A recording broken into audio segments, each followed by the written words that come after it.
కృష్ణా జిల్లా పెడన్ నియోజకవర్గంలో ఉన్నాం. ఈ నియోజకవర్గ పరిధిలో ఎవరైతే వాళ్ళ అభ్యర్థి బాగుంటారు ఇక్కడ తెలుసుకునే ప్రయత్నం చేద్దాం. మీరు డైరెక్ట్గా వేయగలనంటే తీసుకోండి వీడియో, లేదంటే వద్దు. ఎందుకేంటండి మాలాంటి కష్టపడుకునే వాళ్ళకి ఆయన చేతనిచ్చాడు. మన రాజధాని అంటే మరి 3 ముక్కలు కదండి అంతా. ఇప్పుడు ప్రజెంట్ గవర్నమెంట్ ఎలా ఉంది, ప్రజలు ఏం కోరుకుంటారు? బెటర్ అని పథకాలు డబ్బు ఇస్తాం బెటర్ అని ఇనే కానీ అభివృద్ధి లేదు. ప్రస్తుతం మనం కృష్ణా జిల్లా పెడన్ నియోజకవర్గంలో ఉన్నాం. అయితే ఇక్కడ నిన్న మొన్నటి వరకు 2 పర్యాయాలు శాసనసభ్యులుగా చేసినటువంటి జోగి రమేష్ అధికార పార్టీ నుంచి ఇక్కడ గెలుపొందారు గతంలో.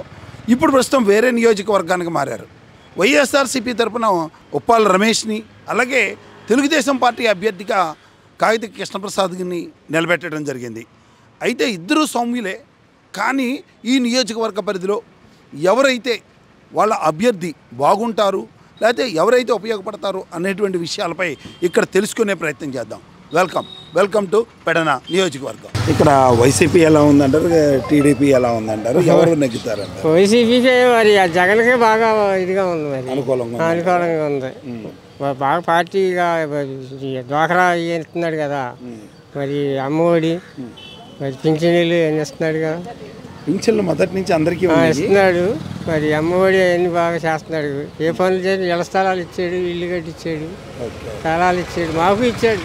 మరి జోగి రమేష్ కాదని ఇంకో రమేష్ ఏదో తీశారు కదా, పాల రమేష్ అంటే ఆ ఊరు కొత్తూరు, ఆయన మనకు దగ్గర వచ్చాడు, మా ఊరు వచ్చాడు, తిరుగుతున్నాడు. వైసీపీకి బాగుందండి. వైసీపీకి బాగానే ఉంది. మీరు డైరెక్ట్గా వేయగలనంటే తీసుకోండి వీడియో, లేదంటే వద్దు. ఖచ్చితంగా వస్తుందండి, నెంబర్ కూడా ఇస్తాం. మీకు నెంబర్ కూడా నెంబర్ ఇవ్వండి, వీడియో మటి కరెక్ట్గా వేస్తానంటే ఎడిటింగ్ ఏముండదు, మీరు ఏం చెప్తే అది వేస్తాం. ఓకే. జోగి రమేష్ గారి గురించి చెప్పమంటారా, లేకపోతే తెలుగుదేశం అంటే ఈ కాన్స్టిట్యున్సీలో ఎవరికి విజయ అవకాశాలు ఉంటాయి, ఎందుకు ఉంటాయి? విజయ అవకాశాలు జోగి రమేష్ వైసీపీకి ఎందుకు ఉండవని చెప్తున్నానంటే, వైసీపీ వాళ్ళు మైనింగ్ ప్రకారం వీళ్ళు ట్రక్కు 1500 చేశారు మట్టి సామాన్య మానవుడికి. దానికి పెడన పరంగా మామూలుగా జోగి రమేష్ చేసింది ఏంటంటే, దోసుకున్నవాడికి దోసుకోండి అన్నట్టుగా చేసుకుంటా వెళ్ళాడు. సామాన్య మానవుడు ఒక రేకుల చెడ్డ వేసుకోవాలన్నా, ఒక గృహం కట్టుకోవాలన్నా 1500 ఎత్తి మట్టి ట్రక్ మట్టి వేయించుకుంటా సామాన్య మానవుడు చాలా బాధలు పడ్డాడు.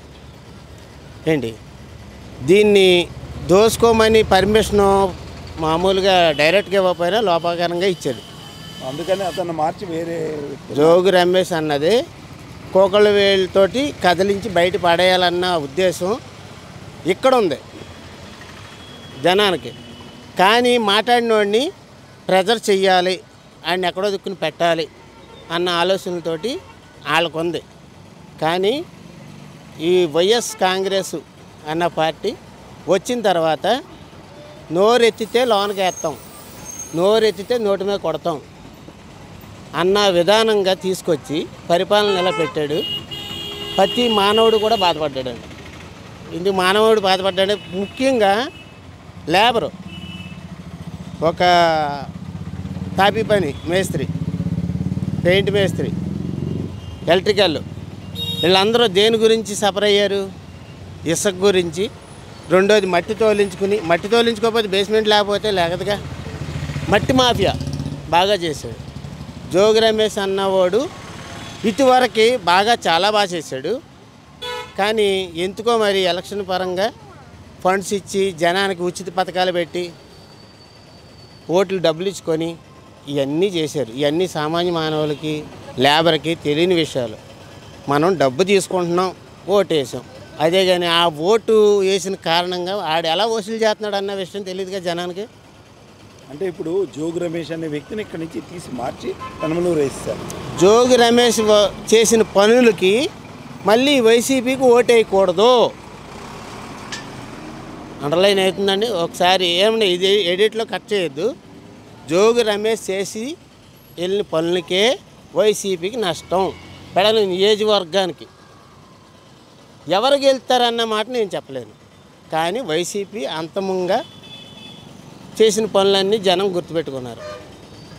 ఏంటి ఇప్పుడు ప్రస్తుతం ఇద్దరు పని చేస్తున్నారు. ఇటు టీడీపీ నెగ్గిద్ది అంటారా, వైసీపీ నెగ్గిద్ది అంటారా, ఎవరి పాలన బాగుందంటారు? వైసీపీ బాగానే ఉంది ప్రస్తుతానికి. ఓకే, అంటే జోగి రమేష్ గారి మీద ఏదో ఎలిగేషన్ వచ్చి పక్కన కూడా వేరే నియోజకవర్గానికి పంపించారు కదా. అలాంటిది ఏమి లేదు, అలాంటిది ఆయన వెళ్ళిపోయారంటే తెలిసింది మనకి. ఎంతకాలంగా ఉన్నావు ఇక్కడ? 30 సంవత్సరాలు. ఇక్కడ ఇప్పుడు వైసీపీ పార్టీ నెగ్గిద్దా, టీడీపీ పార్టీ నెగ్గిద్దా? ఏ పార్టీ పరిపాలన బాగుందంటారు? పరిపాలన అయితే మటుకి ఇప్పుడు స్వతంత్ర పరిపాలన అంతా బాకీలో ఉంది అంటున్నాడు. మరి రేపు వచ్చిన ఆడెట్టా ఉంటుందో తెలీదు. మన మటుకి ఓటు ఎట్టేసినా ఆడి పరిపాలన ఇప్పుడు మటుకి తెలవదు. బాగోలేదు, ఇప్పుడు ఉన్న పరిస్థితుల్లో బాగోలేదు. కొత్త గవర్నమెంట్ రావాలనుకుంటున్నారు. ఇప్పుడు జోగి రమేష్ చేసినటువంటి పనుల వల్ల ఇక్కడ ఏదో వ్యతిరేకత ఏదో అంటున్నారు. వ్యతిరేకం ఉందో అందుకే వెళ్ళిపోయాడు కూడా. ఇప్పుడు కృష్ణప్రసాద్ ఎలా ఉంటాడంటే అది తెలీదు, అది ఎక్కలేదు కదా, ఆ నాన్నగారు చేసాడు. ఇప్పుడు కొత్తగా వస్తున్నాడు కదా ఈయన. అతను కృష్ణప్రసాద్ నేపథ్యం ఎలా ఉంటుంది, వాళ్ళ నాన్నగారు అది ఎలా చేసేవారు? అయితే మనకు అంత తెలీదు. ఇప్పుడు అత్తం మట్టికి ఒక నెల మట్టి ఇక్కడ వచ్చాడు. అంత ఎత్తమ అసలు వాళ్ళ ఇంటికాడే ఉండేవాడు, కనపడేవాడు కాదు. వాళ్ళ నాన్నగారే తిరుగుతూ ఉండేవాడు.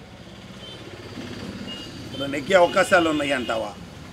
అని అయితే నెగ్గే అవకాశాలను ఈ క్యాండిడేట్ని బట్టి అవతల క్యాండిడేటు, ఈ క్యాండిడేట్ అయితే మటుకి ఈయనే నెగ్గుతాడు, కృష్ణప్రసాద్ నెగ్గుతాడు.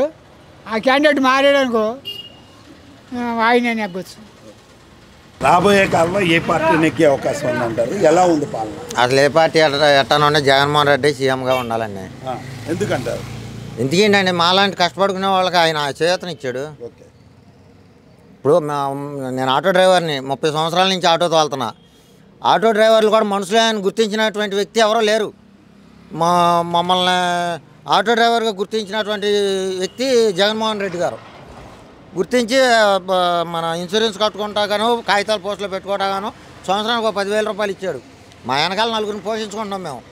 ఆ బండి రోడ్డు మీద ఈ 5 సంవత్సరాల్లో ఆపిన వాళ్ళు లేరు. ఈ 5 సంవత్సరాల్లో రోడ్డు ఎక్కితే బండి ఇంటికానికి బయలుదేరితే బందరు వెళ్తామో, దారిలో ఎక్కడైనా ఆపు కూర్చోవాల్సి వస్తుందో, ఎస్ఐ గారు ఆపుతాడో తెలియదు, మన ఆర్టీఓ బే ఇన్స్పెక్టర్ గారు ఆపుతాడో తెలియదు. అలాంటిది మరి వాళ్ళకి ఏమైనా చెప్పాడో మహారాజు, ఏమైందో తెలియదు. ఈ 5 సంవత్సరాల్లో బండి ఆపిన వాళ్ళు లేరు. అది కాబట్టి మా జీవన అభివృద్ధి కోసం అయితే మాకు జగన్మోహన్ రెడ్డి గారే సీఎంగా ఉండాలండి. ఇప్పుడు రాజకీయాలన్నీ రకరకాలుగా మారుతున్నాయి. ఈ నేపథ్యంలో ఈ పెడన్ నియోజకవర్గంలో తెలుగుదేశం అభ్యర్థి నెగ్గుతాడా, వైఎస్ఆర్సీపీ అభ్యర్థి నెగ్గుతాడా అంటారా? ఓరాహోరీగా ఉందండి, ఓరాహోరీగా ఉంది. అంటే ఇప్పటి వరకు పాలన ఎలా ఉంది, ఎలాంటి పాలన కోరుకుంటున్నారంటారు? పథకాలు ఇచ్చిన దాని మీద రకరకాలుగా ఉంది వ్యవహారం. మీరేమంటారు గురుగారు? మార్పు వస్తేనే అనుకుంటున్నాం మేము. మార్పే అంటే పైన రావాలంటారా? ఇక్కడ మొత్తం వస్తానే, మొత్తం వస్తుందనే. ఏం అసలు మీ వయసు ఇప్పుడు దగ్గర 70-75 ఉంటాయి. ఈ వయసులో మీరు కోరుకునేది ఏం కోరుకునేది ఏముంది, బద్దం బాగా ఉండాలని కోరిక అంతే. ఏ ప్రభుత్వం వచ్చినా శుభ్రంగా చూసుకుంటే అంతవరకు చాలు. ఓకే, అంత మట్టికి. మీరు ఇప్పటికి ఎన్ని పర్యాయాలు ఓటు వేశారు? చాలా సార్లు వేసి ఉంటాను నేను. కానీ ఎప్పుడైనా బాధపడ్డారా, ఎప్పుడైనా ఆనందపడ్డారా? ఆనందం మామూలే, మనకి కాసేపు తర్వాత మనకి రాజకీయం అంత ఉండదు ఇక. ఓకే, అంత మట్టికి. కానీ ఇప్పుడు మార్పు వస్తే బాగుంటుంది. అది అంత మట్టికి పరిస్థితులు బాగాలేదు, మార్పు పుట్టే బాగుంటుంది అనేది. పథకాలు బాగానే ఉన్నాయి, అంత మట్టిగా దానికి పాలన సరిగ్గా లేదనేది. ఇదే పథకాలన్నీ ఓకేనండి, కాకపోతే కొద్దిగా పాలనలో కొద్దిగా డిస్టర్బెన్సెస్, అది కొద్దిగా చేంజ్ అయితే బాగుంటుంది మా ఉద్దేశం. మన రాజధాని అంటే మరి 3 ముక్కలు కదండి అంతా. ఇప్పుడు అదే అంటే మార్పు కావాలా, మార్పు వద్దా? రాజధాని అయితే మన అమరావతి ఉంటే బాగుంటుందండి, రాజధాని వరకు. ఏ ఊరైనా ఎలా ఉంది? అది రాజమండ్రి స్వామి. ఏ గవర్నమెంట్ బాగుంది? ఏ గవర్నమెంట్ బాగుందంటే ఏదొచ్చినా సామాన్య కింద ఉంటుంది, సమానంగా ఉంటుంది. ఏ గవర్నమెంట్ వచ్చినా కష్టపడడం తప్ప చేసేది ఉండదు. అంతే స్వామి. ఇంకా జగన్ వచ్చినా ఏం చేసేది ఉండదు, బాబు వచ్చినా చేసేది ఉండదు. కష్టపడడం. బాబు వస్తే కొంచెం బాగుంటుంది అంతే నా అభిప్రాయం. ఉద్యోగ అవకాశాలు కానీ ఏదన్నా బాగుంటాయి, అన్నీ బాగుంటాయి. ప్రజెంట్ గవర్నమెంట్ ఎలా ఉంది, ప్రజలు ఏం కోరుకుంటున్నారు, మీరేం కోరుకుంటారు? అంత ఏముందో ఇప్పుడు ప్రస్తుతానికి వ్యాపారాలు ఏమి లేవు స్వామి. ప్రస్తుతానికి ఆర్థిక పరిస్థితుల్లోనే ఉన్నారు. అప్పులు కోవడంలో ఉండవు. ఏంటంటే యువతగా ఉద్యోగాలు లేవు. మెయిన్ పాయింట్స్ అవి. ఏదైనా కష్టకాలంలో ఉన్నాం. ఇప్పుడు అంతకన్నా ఎక్కువ ఏ ప్రభుత్వం వస్తుంది మేము చెప్పలేం, కానీ మా స్టేట్ గారు చెప్తారు. చెప్తే మళ్ళీ బాధపడతారు. అమ్మా ఎలా ఉంది? మీ పింఛన్ అది వస్తుందా? వస్తుంది బాబు. మరి వాళ్ళు తీసుకున్నారా ఈరోజు? రాలా ఇవ్వలా. మరి ఏమంటారు? ఏది ఇవ్వలేదు మాకు. ఏం తిను? ఏ ఊరు బాబాయ్? బల్లిపేరు. బల్లి. ఇప్పుడు ఇక్కడ ఏ గవర్నమెంట్ వస్తుంది అంటారు? ఏమోనండి రాగాలిగా. ఏంటంటే ఇప్పుడు పాలన ఎలా ఉంది? మార్పు కోరుతున్నారా? ఇదే గవర్నమెంట్ మార్పే కోరుకుంటున్నారు. మార్పే కోరుకుంటున్నారు. నీ వయసులో ఎన్నిసార్లు ఓటేసాడు? నేను 5-6 ముఖ్యమంత్రులు జల వెంగళరావు కానీ తెలుసు. ఓకే. ఎవరు బెటర్ అనిపించారు? బెటర్ అని పథకాలని డబ్బు ఎత్తం బెటర్ అని ఈయన, కానీ అభివృద్ధి లేదు. మనకు రాజధాని లేదు. పోలవరంగా ఎన్ని ఎక్కడెక్కడ ఒక రూపాయి పని చేసినట్లేదు. రాజధాని మీద ఎలా ఉంది? అసలు రాజధాని అప్పుడు ప్రతిపక్షంలో ఉన్నప్పుడు కడతా అన్నాడు. అమరావతి ఓకే అన్నాడు. తీరా గడిచినాక రాజధాని ఊసి లేదు. 3 రాజధానులు పాట పాడాడు. 3 రాజధానులు ఒక రాజధాని తీరగట్ల పోలవరంతో వదిలేసాడు. రైతులు అధ్వానంగా ఉన్నారు. పులుగు చింతలేమో దాంట్లో నీళ్ళు ఉండవు. పట్టితే వదిలేసాడు. ఇంకేంటి రైతుకి చేసేది? మనం పండించిందేమో ఆయన అకౌంట్లోకి వెళ్ళి 3 నెలలకు 4 నెలలకు డబ్బులు. రైతు భరోసా అంటున్నాయి, కానీ ఏదో కేంద్రం అయితే ఈయన వేస్తాడు. లేక అంత తప్ప ఏమి చేసింది? రోడ్లు కానీ ఇప్పుడు ఇక్కడి నుంచి వస్తాయో బొమ్మగా గంట పెట్టింది. అంత అధ్వానంగా ఉంది. పరిస్థితి ఏం బాగా చాలా మార్పు వచ్చేది సార్. అడ్రస్లు ప్రభుత్వం మారాలి. మారాలి అంటే గవర్నమెంట్ ఎలా ఉందన్నారు? ఏది బాగుంటుంది అంటారు? రాబోయే కాలంలో ఏ గవర్నమెంట్ ఏది వచ్చినా బాగానే ఉంటుంది. మేము పని చేయక తప్పదుగా. ఏది వచ్చినా బాగానే ఉంటుంది. ఇప్పుడు మీరు వైఫ్ అండ్ హస్బెండ్ పని చేసుకున్నారు, మరి వర్కర్లు పెట్టుకోవట్లేదు? వర్కర్లు పెట్టుకుంటే జీతాలు దీనికే కట్టలేకుండా ఉన్నాం. ఇప్పుడు దీనికే కట్టుకోలేకుండా ఉన్నాం. వర్కర్లను పెట్టుకుంటే ఇంక చేయలేక పెట్టుకోవాలి.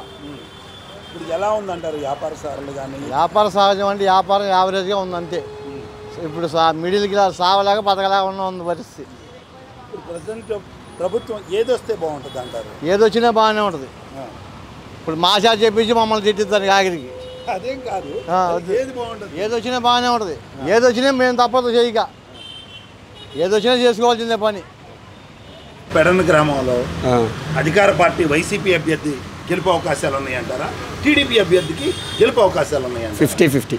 ఎందుకని? ఇద్దరు సౌమ్యులే. ఇద్దరు అంత చురుకుదనం లేదు. ఎవరైనా డబ్బు పంచందే ఎవరు గెలవరు. ఎవరు డబ్బులు ఎక్కువైతే వాళ్ళు గెలుస్తారు. టీడీపీ అయినా సరే, వైసీపీ అభ్యర్థి అయినా సరే, ఇద్దరు కూడా సౌమ్యులే.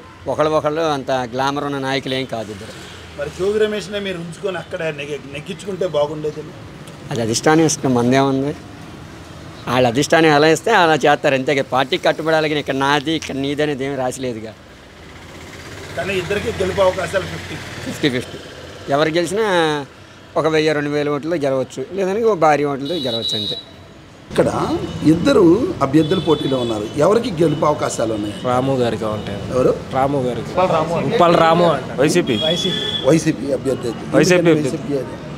ఆయన బాగా చేశాడు. తెలంగాణ ఏ విషయమైనా సరే ముందు ఉంటాడు. మంచితనానికి ఎవరు వచ్చినా సరే వచ్చి ముందు పలకరించి మాట్లాడతాం. మంచితనం ఉంది. సానుభూతి ఓట్లతో కంపల్సరీగా గెలుస్తాడు. కొత్త వ్యక్తి కదా? కొత్త వ్యక్తి ఏం కాదు. ముందు నుంచి పార్టీ నిలబెట్టిన వ్యక్తి ఆయనే. జనాల్లోనే ఎక్కువ తిరుగుతాడు కాబట్టి ఆయనే గెలుస్తాడు. 99% ఆయనే గెలుస్తాడు. 100% షూర్. పెడన ఉప్పలరాము కన్ఫామ్. జగన్ గారి పాలన బాగానే ఉంది. ఇప్పుడు ఆయనే కోరుకుంటారా? మార్పు ఏమైనా కోరదాం అనుకుంటున్నారా? ఆయన్నే కోరుకుంటాం. మీరేమంటారండి? మేము అదేనండి, జగనే రావాలని కోరుకుంటున్నాం. జగనే రావాలి. మీరమ్మా? జగనే కావాలి. ఎందుకని జగన్ కావాలనుకుంటున్నారు? ఓటు జగన్ అని అన్నీ కావాలని. అన్నీ వేస్తాడు, కానీ అన్నీ వేస్తాడు కాబట్టి జగనే కావాలి. ఓకే.